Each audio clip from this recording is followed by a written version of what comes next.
Video sponsor by பைமோட் online shopping app. இதோட teacher தெரிஞ்சுக்கணும்னா டிஸ்கிரிப்ஷனில் லிங்க் இருக்குது, செக் பண்ணி பாருங்கள். இந்த வீடியோவில் நம்ம as usual daily using sentences தான் பார்க்க போகிறோம். அதில் நம்ம ஃபஸ்ட்டு பார்க்க போகிறது என்னென்னா, யார் யார் என்ன வேலை செய்கிறாங்க அப்படின்னு கேட்பாங்க. ஒரு க்ரௌடான ஏரியாவில் நிறைய ஒரு 4-5 ஒர்க்கிங் உமன்ஸ் மென்ஸ் இருக்காங்க அப்படின்னா, அவங்கக்கிட்ட இதில் யார் யார் என்னென்ன வேலை பார்க்குறாங்க அப்படின்னு கேட்பாங்க இல்லையா? அதை எப்படி கேட்கலாம்? Who is doing which work? Who is doing which work? Who is doingனா யார் பண்ணுறா, which work அப்படின்னா என்ன வேலை, யார் யார் என்னென்ன வேலை பார்க்குறாங்க அப்படிங்கிறது தான் who is doing which work அப்படின்னு சொல்லுவோம். நெக்ஸ்ட் ஒன், ஒரு சிட்டியில் இருக்கவங்களோ இல்லை ஒரு அப்பார்ட்மெண்ட்டில் இருக்கவங்களோ ஒருத்தர் வீட்டில் தண்ணி வரல அப்படின்னா நம்ம இன்னொரு வீட்டில் போய் கேட்போம். அது விச் இஸ் நார்மல். உங்கள் வீட்டில் தண்ணி வருதா அப்படின்னு கேட்போம். அந்த உங்கள் வீட்டில் தண்ணி வருதா அப்படிங்கிறத நம்ம இங்கிலீஷில் எப்படி கேட்கலாம்? Is the water supply fine at your home? Is the water supply fine at your home அப்படின்னு கேட்கலாம். பார்த்து பண்ணு அப்படின்னு சொல்கிறத, ஒரு வேலை பண்ணுறாங்க அவங்கக்கிட்ட நம்ம பார்த்து பத்திரமா பண்ணு இல்லை பார்த்து பண்ணு அப்படின்னு சொல்கிறத டூ இட் சேஃப் அப்படின்னு சொல்லலாம். குழந்தைங்க கிட்ட பார்த்து விளையாடு அப்படின்னு சொல்லுவோம் இல்லையா, அதை டூ பிளே இட் சேஃப் அப்படின்னு சொல்லலாம். கேட்டா தரேன், நீ என்கிட்ட கேட்டா தரேன் அப்படின்னு சொல்கிறத இஃப் யூ ஆஸ்க், நீ கேட்டா ஐ வில் கிவ், நான் தரேன். If you ask I will give, நீ கேட்டா நான் தரேன், அந்த மாதிரி மீனிங். நெக்ஸ்ட் சென்டென்ஸ் என்னன்னா, இந்த வேலையை 10 நிமிஷத்துக்குள்ள முடிச்சிடுவியா? எங்கேயோ வெளியில் போகிற எமர்ஜென்சியான ஒர்க் இருந்தால் ஒரு 10 நிமிஷம் அப்படின்னு சொல்லுவாங்க. இந்த வேலையை 10 நிமிஷத்துக்குள்ள முடிச்சிருவியா அப்படின்னு நம்ம கொஷின் கேட்போம் இல்லையா அவங்கக்கிட்ட திருப்பி. அதை எப்படி கேட்கலாம்?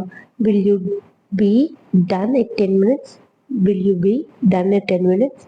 எந்த ஒர்க்காக வேணாலும் இருக்கலாம், அந்த ஒர்க்கை நம்ம மென்ஷன் பண்ணாமல் will you be done it அப்படின்னா அதை நீ செஞ்சிருவியா 10 நிமிஷத்தில்? Will you be done in 10 minutes அப்படின்னு கேட்போம். நெக்ஸ்ட்டு, ஆஃபீஸில் இருக்காங்க அப்படின்னா அந்த ஆஃபீஸில் மேனேஜர் ஒருத்தவங்களை கூப்பிட சொல்லியிருப்பாங்க. அவங்கக்கிட்ட போய் மேனேஜர் உங்களை கூப்பிடுறாரு அப்படின்னு சொல்கிறத manager called you. Manager called you அப்படின்னா உங்களை மேனேஜர் கூப்பிடுறாங்க, நீங்கள் போய் பாருங்க, இல்லை வர சொன்னாங்க, அந்த மாதிரி சொல்கிறது. நான் உனக்கு சொல்லி கொடுத்தேன்ல. குழந்தைங்க நார்மலாகவே ஒரு வீட்டில் டோட்டலாக இருக்காங்க அப்படின்னா அந்த குழந்தைங்க கிட்ட மறந்துடுவாங்க, அவங்க அந்த கொஷின் சொன்னதே மறந்துடுவாங்க. நாம் அவங்கக்கிட்ட திருப்பி நான் உனக்கு சொல்லி கொடுத்தல்ல, மறந்துட்டியா அப்படின்னு கேட்குறத I have told you right, I have told you right, நான் சொல்லி கொடுத்தல்ல அப்படின்னு சொல்கிறது. நெக்ஸ்ட்டு, ஒரு கான்வர்சேஷனில் அவள் சும்மா தான் சொன்னான், நீ ஜஸ்ட்டு அதை டேக் இட் ஈஸியாக எடுத்துக்கோ, ரொம்ப பெரிய விஷயமா ஆக்காத, அவள் சும்மா தான் சொன்னான், அவன் சும்மா தான் சொன்னான் அப்படின்னு சொல்லுவாங்க இல்லையா. அதை எப்படி சொல்லலாம்? அவன் சும்மா தான் சொன்னான் அப்படின்னு சொல்கிறத நம்ம எப்படி சொல்லலாம்? he just said it for fun. he just said it for fun அப்படின்னா அவன் ஒரு ஃபன்னுக்காக சொன்னான், ஒரு ஜாலிக்காக சொன்னான், எப்படி வேணாலும் நம்ம மீனிங் எடுத்துக்கலாம். he just said it for fun அப்படின்னா அவன் சும்மா ஃபன்னுக்காக சொன்னான், அது சீரியஸாக எடுத்துக்கார அப்படின்னு சொல்கிற அதுக்காக நம்ம யூஸ் பண்ணுவோம்.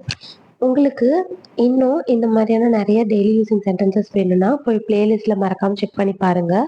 எந்த மாதிரியான வீடியோஸ் வேணும், எந்த மாதிரி வீடியோஸ் போட்டால் உங்களுக்கு ஈஸியாக புரியும், இந்த வே ஆஃப் ஸ்பீக்கிங் உங்களுக்கு ஈஸியாக இருக்கா அண்டர்ஸ்டாண்ட் பண்ணிக்க அப்படின்னும் எனக்கு கமெண்ட் செக்ஷனில் கமெண்ட் பண்ணுங்கள். மறக்காமல் சேனலை சப்ஸ்கிரைப் பண்ணி பக்கத்தில் இருக்க பெல் ஐக்கான் கிளிக் பண்ணிக்கோங்க. ஏன்னா நாங்கள் போகிற நோட்டிஃபிகேஷன்ஸ் வீடியோஸ் அப்போ தான் உங்களுக்கு இன்ஸ்டன்ட் நோட்டிஃபிகேஷனாக வரும். Stay tune for next video. Bye bye.